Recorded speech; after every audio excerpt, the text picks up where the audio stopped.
بل یرید الانسان، بلکہ انسان یہ چاہتا ہے یا انسان نے یہ ارادہ کر رکھا ہے، لیفجر امامہ، تاکہ آئندہ بد اعمالیاں کرتا رہے۔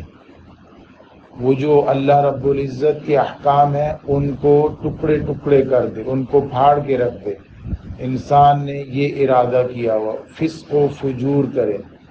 فسق و فجور کرنے کے لیے، اپنے آپ کو آزاد رکھنے کے لیے، اپنے آپ کو پابندیوں سے آزاد کروانے کے لیے اس نے یہ ذہن بنا رکھا ہے کہ دوبارہ زندہ نہیں ہونا اور زندہ نہیں ہو سکتے اور حساب کتاب نہیں ہوگا۔ اگر حساب کتاب کی بات سوچ لے، حساب کتاب کا نظریہ رکھ لے، تو زندگی پابندیوں میں گزارنی ہوگی کہ آگے حساب دینا ہے۔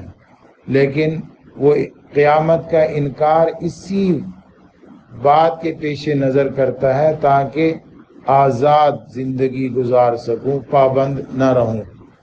یسألو، پوچھتا ہے، ایانا، کب، یوم القیامہ، قیامت کا دن، یوم القیامہ کب ہے پوچھتا ہے۔ یعنی یہ جو پوچھنا ہے، ایک تو سوال ہوتا ہے جس کا جواب چاہیے ہو، اور ایک سوال ہوتا ہے جس میں سامنے والے کو خاموش کرنا مقصد ہے۔ تو خاموش کرنے کے لیے سوال کرتا ہے کہ قیامت کب آئے گی۔ ہزاروں سال تو گزر گئے ہیں، انسان دنیا میں آئے ہیں اور چلے گئے ہیں اور دوبارہ نہیں زندہ ہوئے۔ جو ابھی تک کام نہیں ہوا وہ کب ہو سکتا ہے؟ اعتراض یوں کرتا ہے، جو کام ابھی تک ہوا نہیں وہ کب ہو سکتا ہے؟ اللہ رب العزت جواب میں فرماتے ہیں فَإِذَا بَرِقَ الْبَصَرُ، پھر جب آنکھیں چندھیا جائیں گی، روشنی اتنی تیز ہو چکی ہوگی کہ آنکھیں چندھیا جائیں گی، وَخَسَفَ الْقَمَرُ، اور چاند جو ہے وہ بے نور ہو جائے گا۔ خسوف کہتے ہیں چاند گرہن کو۔ وَخَسَفَ الْقَمَرُ، اور چاند جو ہے وہ بے نور ہو جائے گا۔ وَجُمِعَ الشَّمْسُ وَالْقَمَرُ، اور سورج اور چاند کو ملا دیا جائے گا۔ چاند سورج کی روشنی کو ریفلیکٹ کر کے ہم تک پہنچا رہا ہوتا ہے، اور جب زمین سورج اور چاند کے درمیان میں آ جاتی ہے تو اس وقت وہ چاند گرہن ہوتا ہے، چاند بے نور ہو چکا ہوتا ہے، چاند کی روشنی نہیں ہوتی۔ جب سورج اور چاند کے درمیان زمین ہو تو تب چاند بے نور ہوتا ہے۔ اور یہاں پر بات ہو رہی ہے کہ وَجُمِعَ الشَّمْسُ وَالْقَمَرُ، سورج اور چاند اکٹھے کر دیے جائیں گے پھر بھی بے نور ہوگا۔ معلوم ہوتا ہے کہ جن حالات میں ابھی آپ جی رہے ہو، ان حالات سے مختلف قسم کے حالات پیدا کر دیے جائیں گے۔ سورہ یاسین میں اللہ رب العزت فرماتے ہیں کہ سورج کے لیے مناسب نہیں ہے کہ وہ چاند کو جا پہنچے، یعنی سورج اور چاند ایک دوسرے کے جگہ پر نہیں نکل سکتے، ایک دوسرے کے مدار میں نہیں پہنچ سکتے، اور ایک دوسرے کو پکڑ نہیں سکتے، ٹکرا نہیں سکتے۔ اور یہاں پر فرمایا کہ سورج اور چاند کو جمع کر دیا جائے گا، تو معلوم ہوتا ہے کہ جن حالات میں آپ رہ رہے ہیں وہ حالات کچھ اور ہیں۔ اس وقت جو ہے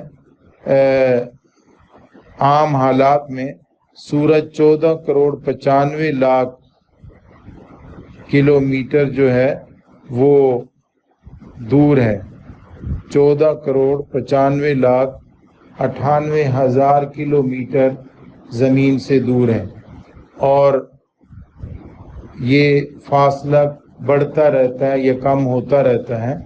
جیسے 3 جنوری تک یہ فاصلہ کم ہوتے ہوتے 14 کروڑ 71 لاکھ تک پہنچ جاتا ہے، اور پھر یہ بڑھنا شروع کر دیتا ہے۔ 14 جولائی تک یہ 15 کروڑ 21 لاکھ تک پہنچ جاتا ہے۔ 15 करोड़ 21 लाख तक पहुंच जाता है ये फासला। और चांद का फासला तो ज़मीन से बहुत थोड़ा है, यानी 38 लाख है सिर्फ। तो ये तकरीबन 14 करोड़ या 15 करोड़ किलोमीटर का फासला अब है सूरज और चांद के दरमियान। और कुरान मजीद कहता है कि ये दोनों जमा नहीं हो सकते, बहुत बड़ा फासला है, 14 करोड़ 15 करोड़। और क़यामत के दिन ये हालात नहीं होंगे, इतना बड़ा सूरज और इतना बड़ा चांद, इन दोनों को एक जगह अल्लाह रब्बुल इज़्ज़त जमा फरमा देंगे। सूरज नीचे आ चुका होगा और चांद भी और ज़्यादा नीचे आ चुका होगा, तो ये दोनों एक ही जगह पर जमा हो जाएंगे। वह जुमिअ अश-शम्सु वल क़मर। तो जिन हालात में आप रह रहे हो या जो हालात अभी आपके लिए हैं, ये आपके लिए बड़े मौजू हैं। और जिन हालात की अल्लाह रब्बुल इज़्ज़त बात कर रहे हैं कि अल्लाह रब्बुल इज़्ज़त ऐसा करेंगे, आपको छोटी छोटी बातें नामुमकिन नज़र आ रही हैं, अल्लाह रब्बुल इज़्ज़त इससे बड़ा करके दिखाएंगे, आप इससे बड़े बड़े काम। क्योंकि अल्लाह रब्बुल इज़्ज़त ने शुरू में फरमाया बला कादिरीना, बल्कि हम कादिर हैं। अल्लाह रब्बुल इज़्ज़त कादिर हैं, आजिज़ नहीं है, वो सब कुछ कर सकते हैं। तो सूरज और चांद को जमा कर देंगे। वो हालात ऐसे होंगे कि आज इंसान अकड़ कर ये कहता है कि कहाँ जी जिंदगी है दोबारा की, कोई नहीं दोबारा जिंदा होना। और जिस दिन हम जिंदा करके ले आएंगे उस दिन कहेगा यौमइदिन ऐनल मफर, आज कोई भागने की जगह है? मफर, कोई ऐसी जगह है जहाँ पे मैं भाग के चला जाऊं? तो आज मुकाबला करने की ठान रखी है, उस वक़्त राह फरार इख्तियार कर चुका होगा।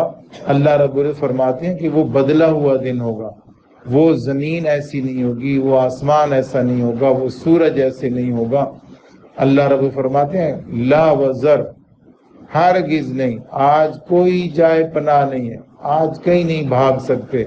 इला रब्बिका यौमइज़िनिल मुस्तक़र, अपने रब के सामने उस दिन मुस्तक़र होगा, यानी रब्बुल आलमीन के सामने उस दिन खड़ा होना होगा। और खड़ा होना का मकसद क्या होगा?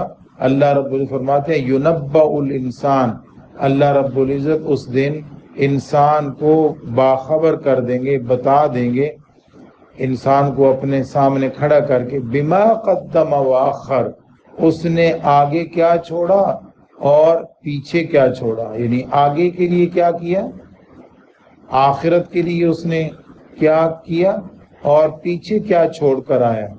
यानी कितने नेक आमाल करने का जो चांस था वो पीछे छोड़ आया और बुरे आमाल आगे भेज चुका है, अपनी बर्बादी और तबाही आगे भेज चुका है और अपनी कामयाबी के अय्याम पीछे छोड़ आया है। या अल्लाह रब्बुल इज़्ज़त उस दिन बताएंगे कि नेक आमाल करने के लिए कितनी कुर्बानियाँ दी और कितनी रियाजतें की और कितनी मुश्किलात का सामना किया नेक आमाल के लिए, और फिर उन नेक आमाल का कितना अजर सवाब अल्लाह की रज़ा हासिल की, अल्लाह रब्बुल इज़्ज़त उस दिन हर इंसान को बताएंगे। अल्लाह फरमाते हैं बलिल इंसान अला नफ्सी बसीरा, बल्कि इंसान अपने बारे में खूब जानता है। वलौ अलका माज़ीरा, अगरचे वो कितनी ही माज़रतें पेश करे, यानी इंसान अंदर से जानता है कि मैं दोबारा पेश हो सकता हूँ, दोबारा जिंदा हो सकता हूँ, लेकिन वो उसके लिए माज़रतें घड़ता रहता है कि जी कहाँ से, अभी तक तो कोई हुआ नहीं, हड्डियाँ हो जाएंगी तो कैसे होगा, हड्डियाँ भी बोसीदा हो जाएंगी, लाखों साल गुजर जाएंगे, कैसे हो सकता है, नहीं होगा। अपने आप को मुतमईन करके गुनाहों में लगा लेता है और वो अल्लाह रब्बुल इज़्ज़त के सामने खड़े होने से इनकार करके वो गुनाहों की तरफ अपने आप को माइल कर देता है। अल्लाह रब हमें गुनाहों से बचने की तौफीक अता फरमाए, अक़ीदा आखिरत का यकीन नसीब फरमाए।